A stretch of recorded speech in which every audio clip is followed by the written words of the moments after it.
Chapter 584. Thanos was indeed very compatible with the power gem, but even if he was compatible with the power gem, he couldn't use the power gem without paying any price. Rog's strategy now was to use his own chakra to kill Thanos. Although he was somewhat reluctant, he had to admit that if he wanted to defeat Thanos, he had to use endurance, a tactic that he once despised. The shattered chakra long sword was gradually repaired under Thanos's gaze, and at this time he was ready to attack again. However, he didn't expect that when the shattered chakra long sword was restored, Rog didn't continue to attack him with chakra long sword, but let QB spit out a black hole-like energy ball. Bijadama. From QB opening his mouth to launching the Bijadama, all of this happened in a split second. Thanos didn't even lift his left hand again, and the Bijadama with a diameter of nearly 10 meters came in front of him. There weren't many ninjutsu that Bijadama could use, and some Bijadama was the only move that Bijadama could use. But the existence of Bijadama was the best proof of one trick eat everything. As the saying goes, a Bijadama that can launch a Bijadama is a good Bijadama. In the face of this Bijadama that was larger than himself, Thanos as always chose to use force to resolve it. His left fist wearing the Infinity Glove directly hit the Bijadama. Boom. When Thanos's left fist and the Bijadama collided with each other, a mushroom cloud like a nuclear bomb explosion rose into the sky. The huge sound wave was mixed with a tsunami-like shock wave, indiscriminately attacking every corner around. Even the hill-like QB was pushed back by this terrifying shock wave, and the light blue Susanoo armor also had a gap of different sizes. The terrifying explosion caused by the Bijadama and Power Gem's energy had not dissipated, and QB's Susanoo armor returned to its original appearance. Although the dazzling light and storm caused by the explosion blocked Rog's sight, with Chakra's perception, he still determined Thanos's current state and location for the first time. The strength of life energy has decreased compared to before. Perceiving the current life state of Thanos was not Rog's main purpose. At this time, he was more concerned about the specific location of Thanos. When he locked the position of Thanos, the two giant hands on QB's back launched an attack at the same time. These two chakra-long blades, which were completely condensed from the Chakra Immortal technique, slashed at Thanos from two different angles at the same time. Boom. Boom. These two powerful swords almost hit Thanos at the same time. On the ground where Thanos stood, there were two intersecting terrifying sword marks that were hundreds of meters long. With a swing of his sword, the mountain peak shattered. If Madara's full-body Susanoo can do this, then there's no reason why Rog's Susanoo can't do it. The only difference is that Madara's complete body Susanoo slashes horizontally, while Rog's Susanoo slashes diagonally from top to bottom. The earth, which was already in a mess due to the explosion of Bijadama, became even more fragmented after Rog's two swords. Not only the ground where Thanos stood, but even the ground under QB's feet also had spiderweb-like cracks. The flat ground became undulating like building blocks, disorderly and disorderly. These two powerful swords did hit Thanos, but the damage caused to Thanos was far less than Rog imagined. When these two swords were about to hit him, Thanos once again made a move to forcibly integrate the energy of the power gem into his body. Under the energy increase of the power gem, the defense of Thanos' body reached a terrifying level that couldn't be described in words, and he forcibly resisted these two swords that could even destroy a mountain peak. I want to report someone here has broken the lock. I don't know if Thanos likes this defensive move. When he resisted Luonan's Warhammer, he used this move. When he resisted Rog's chakra, he also used this move. Although Thanos' defense was a bit like opening a health lock hack, Roger really couldn't do anything to him. If he didn't know that Thanos had this kind of rogue defensive move, he wouldn't have to use Susanoo to fight with Thanos in a battle of endurance. After retracting the two giant hands that had lost chakra, Rog didn't hesitate and once again let QB launch Bijadama. Damn, I'm going to fight with you today. I don't believe that you can really have an absolute defense. Rumble. Rumble. Rumble. Under Rog's command, QB wearing Susanoo turned into a ruthless Bijadama launching machine, launching one Bijadama after another without being tired. Rog commanded QB to constantly launch Bijadama, and Thanos also constantly used the power gem to resist the attack of Bijadama. With rich combat experience and top-notch combat skills, they joined forces to perform a simple attack and defense battle. When QB launched Bijadama for the first time, Goddess of Death Hel wisely pulled a safe enough distance to watch the battle, watching this shocking battle that had nothing to do with her expressionlessly. As the former princess of Asgard and the current queen of Jotunheim and Muspelheim, Hel has experienced and seen thousands of battles. But even in her long life of thousands of years, she had never seen such a simple and violent battle between Rog and Thanos. This was no longer a battle, this was a pure energy bombardment. Roger and Thanos Overlord weren't competing in terms of combat skills. They were like two poor nouveau riche who only had money left, flaunting their wealth without any skill, showing off how much power they had to each other. Boring. After observing for a few minutes in a safe area, Hel made her own evaluation. Just when Hel thought that Rog would end his 10 minutes in this simple and boring way, Rog, who was standing in QB's helmet crystal, once again took out the reality Rubik's Cube. To be precise, he was finally ready to use the reality Rubik's Cube again. Using the reality gem and QB's chakra to create a real QB, in addition to providing the preconditions for the continuation of Wei Zhuang, it was also a means for him to buy time for himself. Wei Zhuang's Susanoo was mainly to provide QB with amazing defensive power to prevent QB from disappearing too quickly because of the power gem attack. And QB's chakra used to launch Bijidama attacks was also a chakra reserve that he could not use for the time being. Strictly speaking, it could not be said that he could not use it for the time being. To be more precise, he should use his own chakra to consume the stamina of Thanos while buying enough time for himself. Chapter 585. I don't care, I also want to use cheats. If possible, which ninja doesn't want to be an honest ninja? But there is no other way, no matter in which world there are some cheats. As we all know, only by using cheats can you deal with cheats and make the unfair battle fair again. So in order to deal with Thanos, who opened the life lock cheat, Rog decided to use some cheats for himself. Thanos watched Rog take out the reality Rubik's Cube, but he, who was resisting QB's attack, had no way to stop Rog. Although Susanoo can't solve Thanos, who has the power gem, there is no problem in stopping him.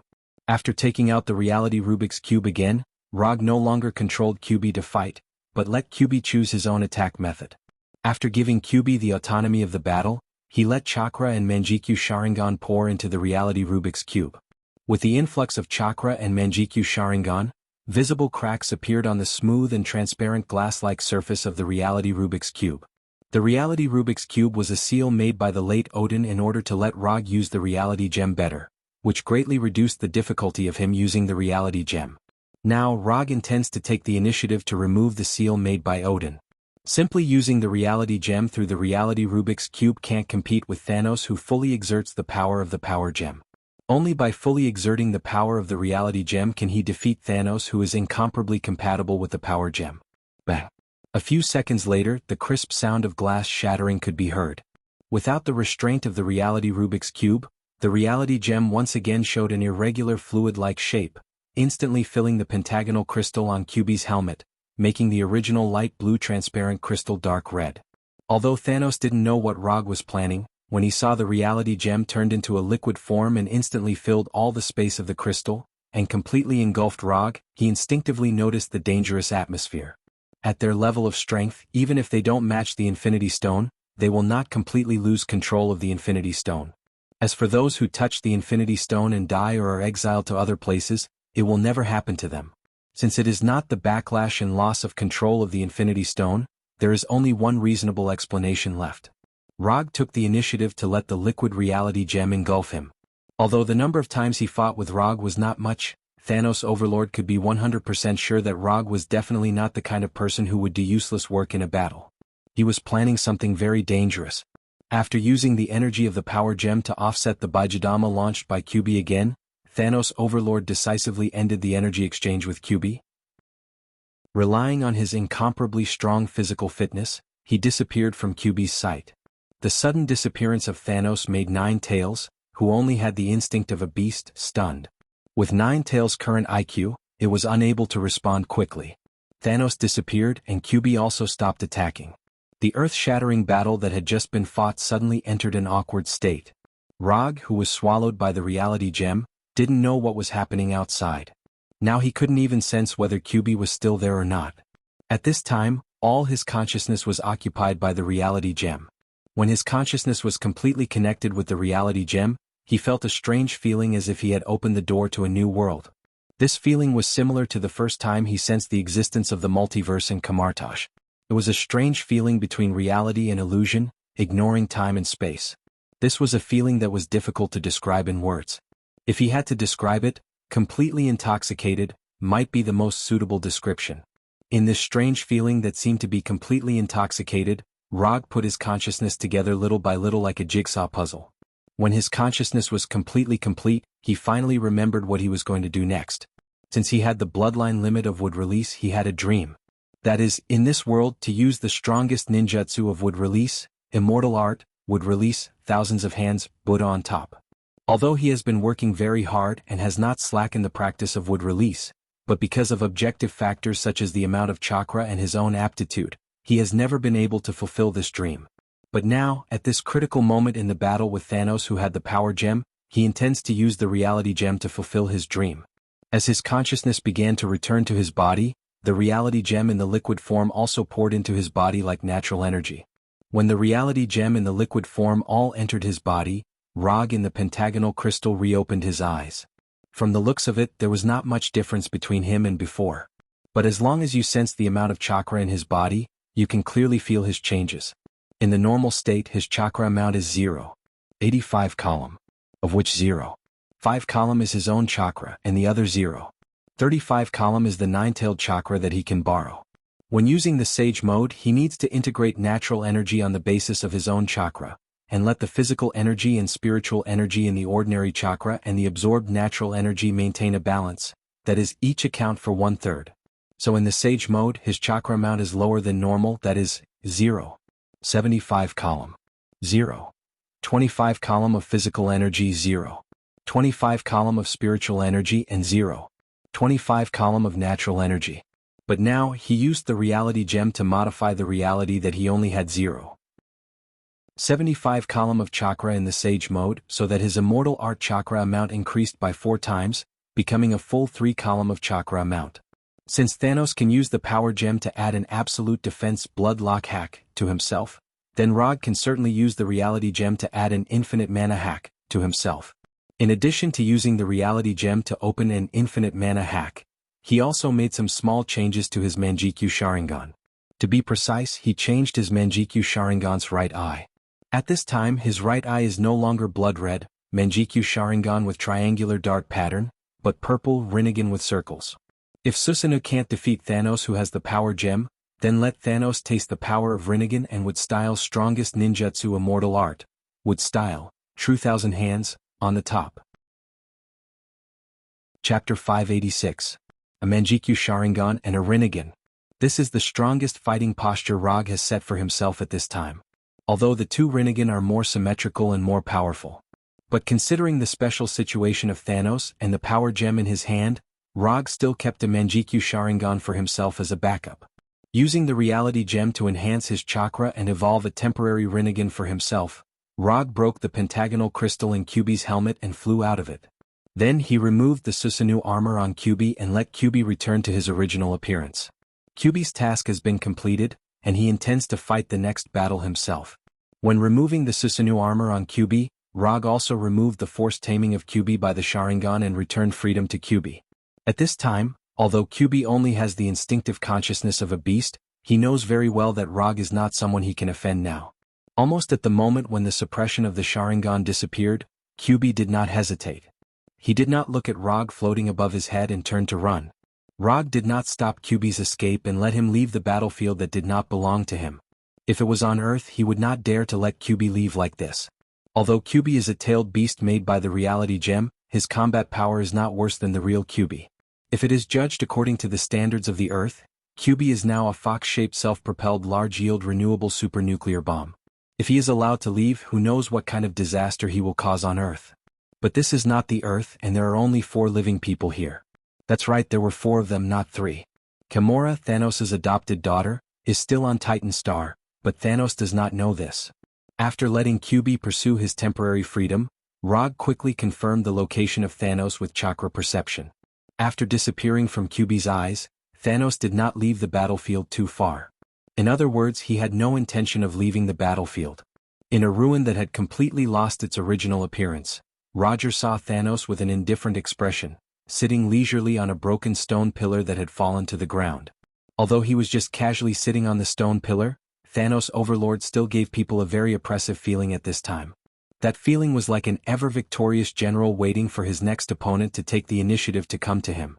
Thanos' current momentum was very good and intimidating, but Rog saw through his disguise at a glance. Compared with the last time he sensed it, Thanos' Overlord's life energy strength had dropped a little. The power gem was indeed a universe-level treasure, and it could bestow unimaginable power to the user. But at the same time, the conditions for using the power gem were also extremely strict. If he was slightly weaker, he wouldn't even be able to touch the power gem, let alone use it. Although Thanos met the minimum requirements to use the power gem, this does not mean that he can use the power gem for a long time. Although Susanoo did not bring any obvious injuries to Thanos, it successfully consumed a part of his stamina and life energy. So don't look at Thanos' Overlord sitting on the stone pillar. His real purpose was actually to let himself take a breath to recover his consumed stamina.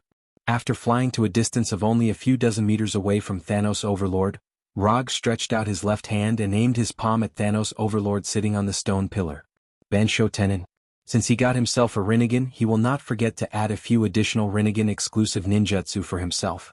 In just a moment, a powerful suction force enveloped Thanos' Overlord, making him fly to Rog's palm like a cannonball. However, in the next second after Bansho Tenin took effect, a strong purple light emerged from Thanos' Overlord's body. At the same time, a lightning-like energy beam gushed out of his body and rushed toward Rog. Under the effect of Bansho Tenin, this purple lightning-like energy beam showed a faster speed than before and came in front of Rog in an instant. Just when this purple lightning-like energy beam was about to hit him, Rog used another signature ninjutsu of Rinnegan, Shinra Tensei. In the system's exchange page, the introduction of Shinra Tensei was that, with himself as the center, all objects and ninjutsu around him will be bounced off and cause damage. But in real use, Shinra Tensei can bounce off not only objects and ninjutsu. Whether it is a substance with a physical body or pure energy, Shinra Tensei can bounce it off. The only difference is how much chakra is consumed. For Rog, who just opened the infinite mana hack, the last thing he needs to worry about now is the consumption of chakra. Now he has 3 Hashirama's chakra. If in such a situation he still can't deal with Thanos' Overlord who only has 1 Infinity Stone, then he doesn't need to get any justice from Thanos' Overlord. He will find a corner to end himself, so as not to continue to lose face for the ninja profession. The purple lightning-like energy beam was bounced back by Shinra Tensei without any suspense and returned to the front of Thanos' Overlord at a faster speed. Boom. Without any hesitation, Thanos' Overlord once again released an energy beam, blocking the attack that should have hit Rog. The impact of the explosion let Thanos' Overlord get rid of the control of Bansho Tenin and fell to the ground. But Rog's attack was far from over. Almost at the moment when he landed, Rog's right palm shot out a black ball with a diameter of only a few centimeters. This seemingly inconspicuous black ball flew in front of Thanos' Overlord at a speed faster than the speed of sound. Although the flying speed of the black ball was very fast, Thanos' Overlord's speed was not slow at all. Just when Thanos' Overlord planned to move sideways to avoid this inconspicuous black ball, Rog, who was floating in the air, suddenly put his hands together. Chibaku Tensei. This small black ball that he shot at Thanos' Overlord was not a chakra ball, but the most important gravitational core of Chibaku Tensei. A powerful gravitational force more terrifying than Bansho Tenin emerged in an instant, forcibly pulling Thanos' Overlord who was trying to leave. Thanos' Overlord was not the only one who was attracted by this terrifying gravitational force, including the ground where he stood. Everything around him was forcibly pulled over as if it was attracted by a black hole. Under the attraction of Chibaku Tensei's gravitational core, Thanos' Overlord didn't even have the chance to drive the power gem. He was forcibly pulled into the gravitational core and was surrounded by the dirt and stones that were constantly flying around. Chapter 587. In just a second or two, a ball with a diameter of 100 meters made of rocks and soil floated in the air. Below this planet-like ball, there was a huge round pit with a diameter of hundreds of meters. Chibaku Tensei is a ninjutsu that has reached the extreme control of gravity and has a powerful sealing ability. In Naruto's world, Rikudo Sannin used Chibaku Tensei to seal Jubi's body, Geto Mazo, and created the moon in Naruto's world.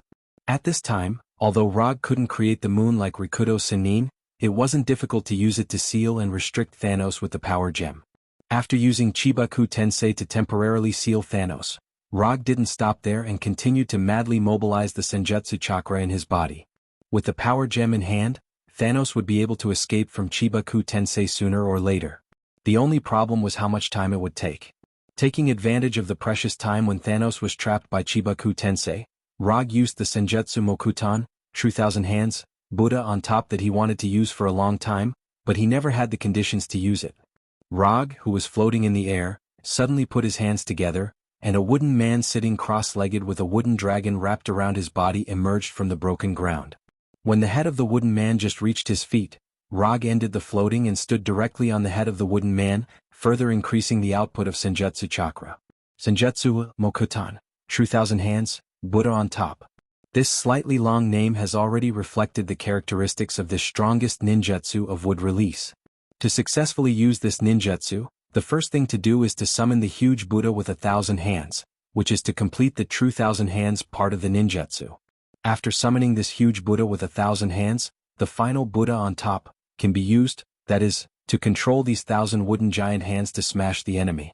The power of this ninjutsu is beyond doubt, and the degree of coolness and grandeur is also directly maximized. However, this ninjutsu has a small problem. That is, the swing time is too long. The battle is not a turn-based game, and there is no uninterrupted preparation time. If you want to use these moves with too long a swing time, the key is to restrict the enemy in advance. Because of this, Rog will use Chibaku Tensei on Thanos, using the seal and restriction of Chibaku Tensei to buy himself enough time. As soon as the wooden golem under Rog's feet appeared, cracks of different sizes appeared on the surface of the rock ball floating in the air. The purple light of the power gem shone through the cracks. There is not much time left for him. Rog hastened his summoning of the Buddha statue when he saw the scene. Senjutsu chakra, chakra, chakra tensei, chakra, chakra, chakra, tenchakra, chakra tensei. In addition to the enormous body of the Buddha statue, wooden arms that were neatly arranged rose from the ground behind the wooden golem. These huge wooden arms were like the spikes of a hedgehog. They were densely stacked together, forming a unique and unconventional lotus platform behind the Buddha statue. Boom! When the giant Buddha with 1,000 giant arms behind it completely revealed its true appearance, the rock ball formed by Chibaku Tensei shattered under the purple light and turned into pieces of gravel of different sizes. Relying on the power of the power gem, Thanos successfully got rid of the seal of Chibaku Tensei. However, at the moment when he got rid of the seal of Chibaku Tensei, he saw the huge Buddha statue in front of him like a real mountain. What is shock? Big is shock. As long as an object is big enough, no matter how ordinary the object is, it will give people a shocking feeling. Especially after comparing it with their own size, this kind of biological instinctive shock will become even stronger. In front of this huge Buddha statue, Thanos, who was more than 2 meters tall, was as small as an ant. Senjutsu Mokutan, True Thousand Hands, Buddha on top.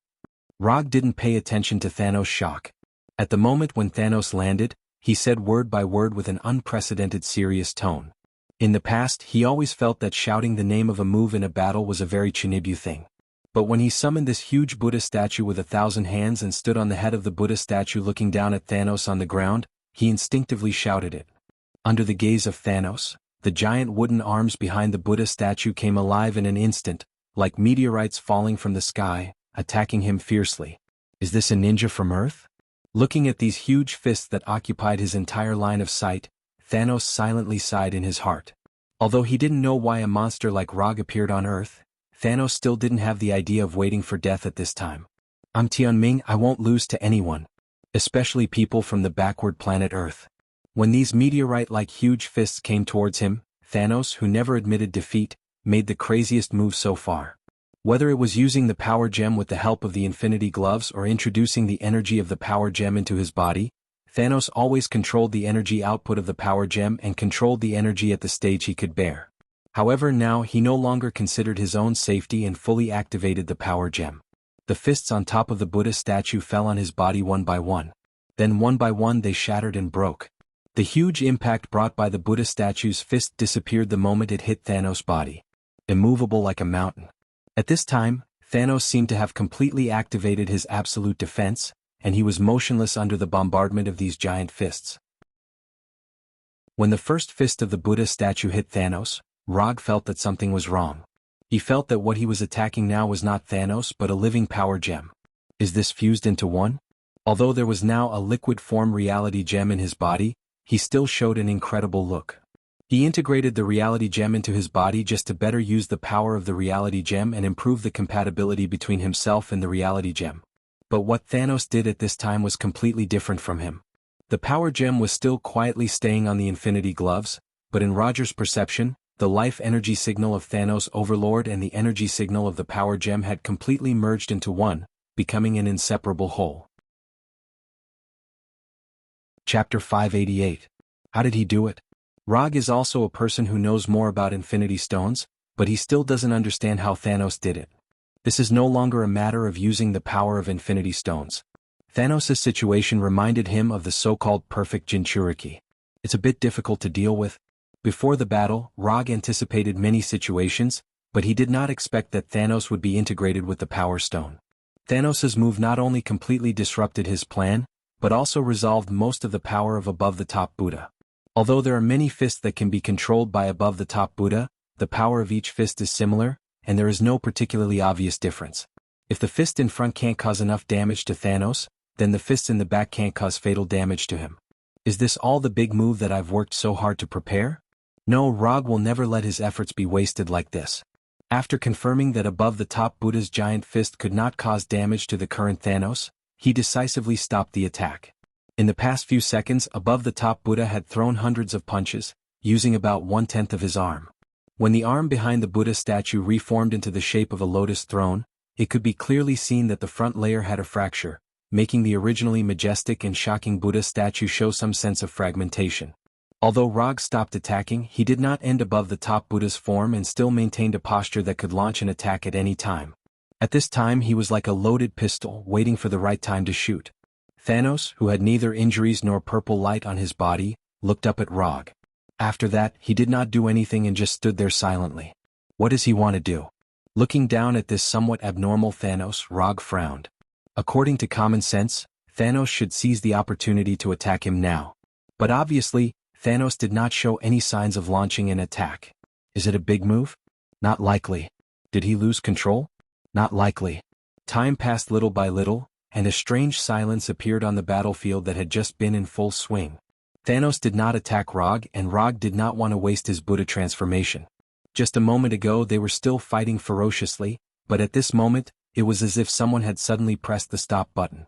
They tacitly maintained this silent scene that should not have appeared. Just as Rog was considering whether to continue to use Buddha on the top to test Thanos, on a small hill far away from the battlefield, a strong divine power of death suddenly erupted. Only after this undisguised divine power of death appeared did Rog remember the 10-minute promise he had with Gila. Damn it, how could I forget about this? As the only spectator at the scene, Gila witnessed the entire battle between Rog and Thanos. Although there were some boring energy exchanges and inexplicable pauses in the middle, overall, the battle between Rog and Thanos still gave her a lot of gains.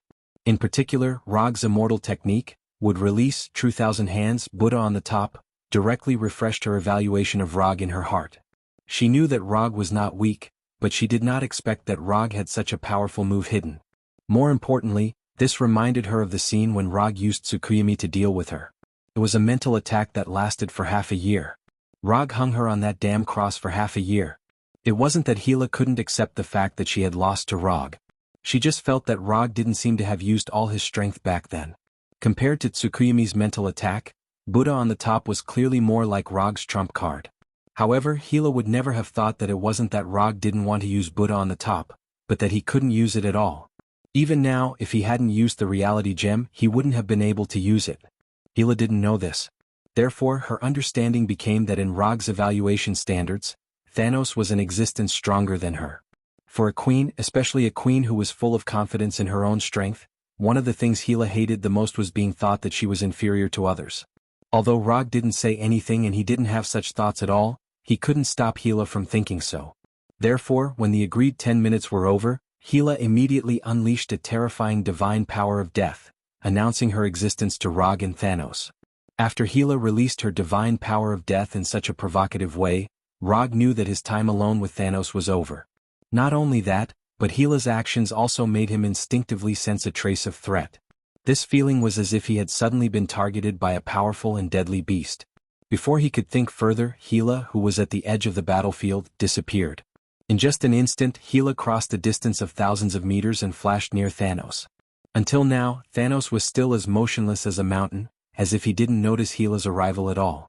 Without any hesitation, Gila summoned her most commonly used black longsword and stabbed at Thanos' heart like lightning. Just as the black longsword in Gila's hand condensed from the divine power of death was about to pierce his heart, Thanos finally moved. However, he moved a little too late. Gila's lightning-fast sword still stabbed Thanos. However, it wasn't his heart that was pierced, but his left shoulder.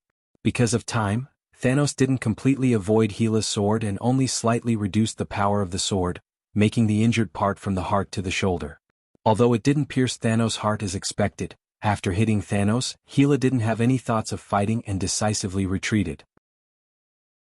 In order to retreat faster, Gila didn't even pull out the black longsword on Thanos' left shoulder, but directly released the right hand that was holding the sword. Thanos was injured. Gila's rapid surprise attack was successful.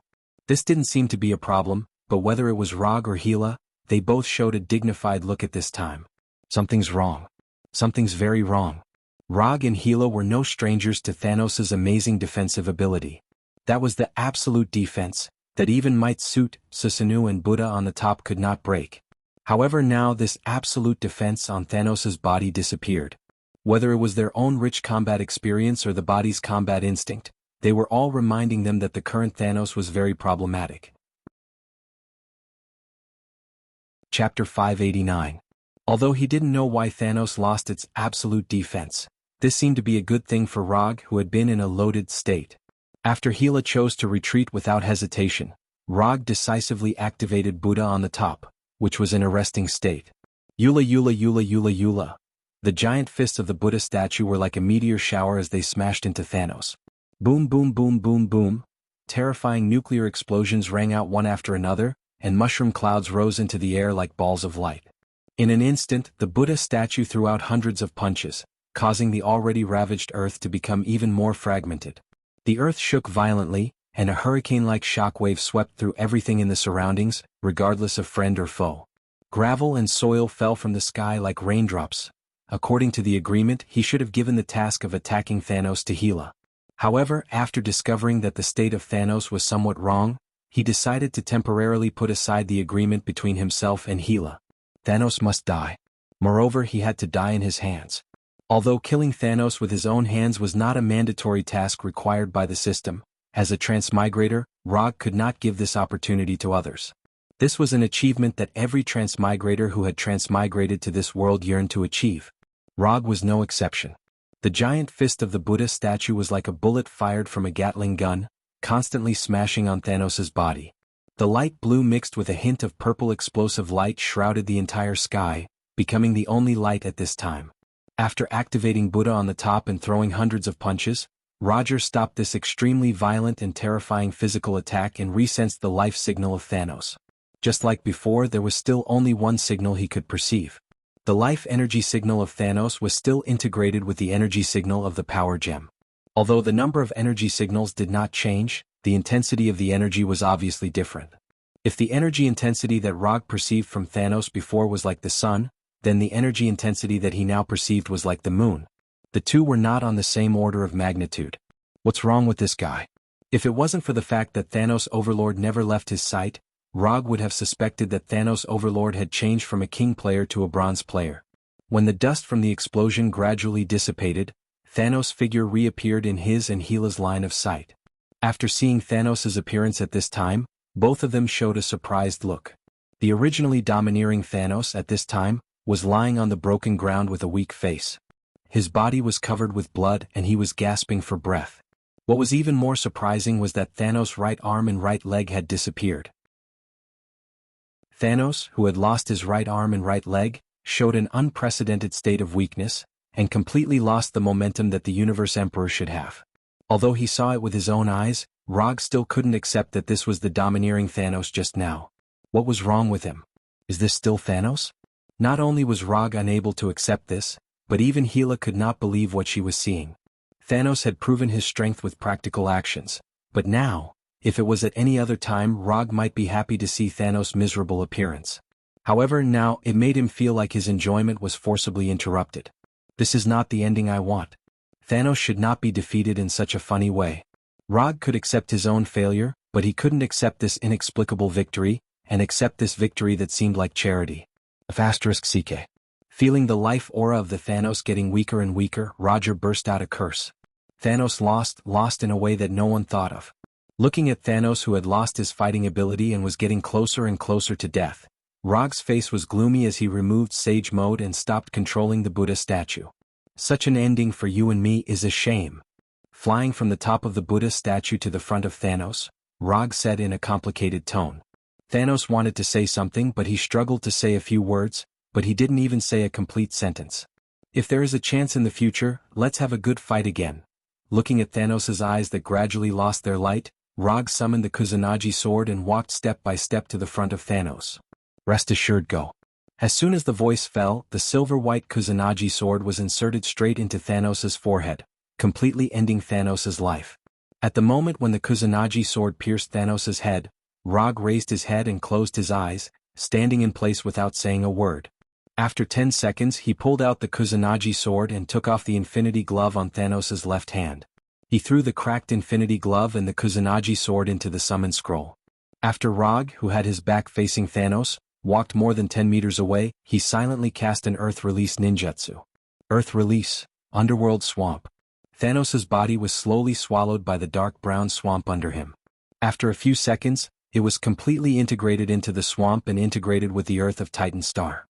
When you need me to fulfill the 3 promises, you can come to Earth or Tatooine at any time to find me, or send someone to pass a message. After that, Rog opened the portal back to Tatooine. The long-awaited ultimate battle had ended in such an inexplicable way. His emotions had sunk to an unprecedented low. This ending was simply an insult to all the efforts he had made before. Although Hela didn't know why Rog suddenly became so lost, after seeing Rog's expression, she didn't ask a word and nodded silently, indicating that she understood. After nodding to Hela to express his gratitude, Rog walked into the portal and returned to the Hokage's office in Konoha Hidden Village. Although he didn't have many things to deal with right now, such as the supreme intelligence that was eyeing the soul gem, or the tree of life planted on Igo, or the sage body that hadn't been fully developed yet, or the Manjikyu Sharingan that hadn't evolved into Rinnegan. But now he had no interest in anything, he just wanted to sit quietly in the Hokage's office and look up at the ceiling in boredom. Thanos shouldn't have died like this, it really shouldn't have. Time passed little by little, from day to night, and from night to sunrise. After staying in the Hokage's office for a whole day, he finally stood up and came to the huge floor-to-ceiling window of the office, looking at the unknown planet in the sky. No, it can't end like this, his battle with Thanos must not end like this. Chapter 590. Thanos could die, but he couldn't die in such a dubious way. A crazy plan emerged in Rog's mind. After looking at the distant sky and thinking seriously for a few minutes, he opened the portal to Igo Star. After nearly a year of growth, the divine tree had grown into a real towering tree. At this time, the divine tree was nearly 1,000 meters high, and its lush leaves and thick branches showed a posture of covering the sky and the sun. In addition to its amazing size, the divine tree was crazily devouring the natural energy on Igo Star like a cancer cell. With the location of the divine tree as the center, the surrounding hundreds of kilometers of area had become a forbidden land for life, without any plants or life. Igo, come out. Rog, floating in front of the divine tree, said in a calm tone. Not long after he finished speaking, the blue-white divine energy gathered in front of him from all directions, and the human form of Igo quickly took shape. What do you want? The white-haired Igo looked at Rog with a vigilant face and asked silently. Since Rog planted the divine tree on him, Rog had become a nightmare for him, a nightmare that he couldn't get rid of and that came to visit him from time to time. I know you don't like the divine tree very much, so I'm going to agree to your previous request and let you accelerate the ripening of the divine tree. I just want to know now, how long do you need to complete the ripening without damaging the divine tree? In the beginning, Rog intended to let the divine tree grow to maturity on its own. But now he changed his mind. As long as it didn't affect the final chakra fruit, artificially accelerating the growth of the divine tree was not unacceptable. Half a year. Half a year in Earth time. Igo Star was not a normal planet and Igo Star did not orbit the stars, so Igo could only answer Rog in Earth time. Okay, I'll give you half a year. After half a year, I'll come and take the divine tree and the fruit. As for you, you can go wherever you want, I won't stop you. Igo didn't expect that Rog would agree to his previous proposal to accelerate the ripening. A long time ago, he had tactfully suggested that the divine tree mature, hoping to end the tragic experience of the divine tree constantly devouring his life force. Although accelerating the ripening of the tree of God would cause some damage to his life force, he could accept some collateral damage after considering that he would be able to completely distance himself from Rog after the Tree of God matured. A short pain is better than a long pain. That was what he was thinking. However, his suggestion was mercilessly rejected by Log as soon as it was raised. Good. That's what you said. Within half a year I'll definitely make the divine tree mature. Although Igo didn't know what Rog had experienced, he didn't want to let go of this opportunity to regain his freedom as soon as possible and agreed. After agreeing with Igo on the maturity time of divine tree, Rog opened the portal again and returned to Titan Star where Thanos was buried. You can't die now. You can die in peace next time. After that, he manipulated chakra to quickly draw a complicated ninjutsu pattern on the ground, and dug out Thanos buried in the Netherworld swamp. He wants to resurrect Thanos. To be precise, he wants to reincarnate Thanos using Edo Tensei. It's a crazy move, but it's the only way to get rid of the knot in his heart. Rog doesn't want Thanos, this damn purple potato head, to always jump around in his memories. The Edo Tensei technique was quickly depicted. Edo Tensei requires 3 prerequisites: the technique used for reincarnation, a part of the body tissue of the reincarnated person, and a living person. Rog doesn't intend to grab a person casually to serve as a vessel for Thanos' reincarnation, and he doesn't need to do so. In the exchange page of the system, there is a living person's body that meets the requirements of Edo Tensei. When Edo Tensei Punisher was reincarnated, the system gave a man's body that was alive but unconscious and had a control technique engraved in advance. After spending his only 30 ninja coins to exchange such a body from the system, Rog put the naked man's body on Thanos' Overlord. After completing all the preparations, Rog didn't hesitate and directly used Edo Tensei. Strictly speaking, this is the first time he used Edo Tensei. The last time he reincarnated Punisher, he used the Edo Tensei scroll that was exchanged from the system. This time he relied entirely on his own ability to cast this Otherworld S-class forbidden technique. With the operation of the reincarnation technique, Thanos' Overlord's body began to merge with the man's body, and the gray dust that appeared out of thin air completely enveloped them. A few seconds later, when the reincarnation technique stopped, cracks appeared on his face, and the color of his skin changed from purple to purple-gray. Thanos' Overlord appeared in front of Rog. Welcome back. Rog didn't expect that the process of reincarnation of Thanos' Overlord would be so easy. In the beginning, he was worried about whether reincarnation of Thanos' Overlord would lead to the death of one of the 5 legendary gods of the universe. After all, in some universes, death is Thanos' Overlord's lover, the behind-the-scenes mastermind who bewitched Thanos' Overlord to kill half of the universe. But it turns out that not every universe's death can take a fancy to Thanos' Overlord. At least in this universe, death doesn't seem to be interested in Thanos' Overlord.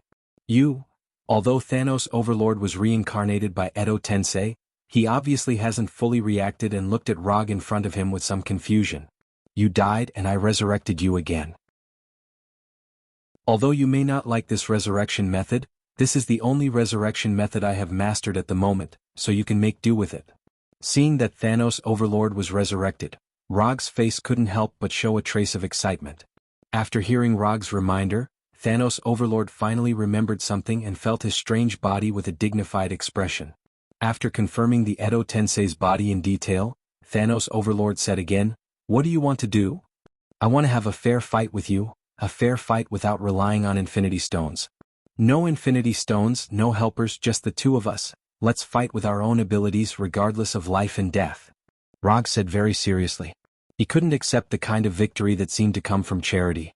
He wanted to use his own strength to win against Thanos' Overlord. Just for this? Thanos' Overlord obviously didn't believe this reason. Just for this? Rog replied with great certainty. "Aha, you are a madman, a real madman." Slayer Lord suddenly laughed out loud, unbridled and insolent. "Crazy ninja against crazy titan, this will be a very good battle. I accept your proposal." Chapter 591. Although the reason given by Rog was not particularly normal, Thanos' Overlord was not a normal person, so he decisively agreed to Rog's proposal. Rog is a little crazy, but Thanos' Overlord is not much better. A madman who has the idea of killing half of the life in the universe in order to make the intelligent race in the universe live better is no less crazy than anyone else. By the way, I have a question that I haven't figured out. What happened to you before? How did you suddenly become so weak?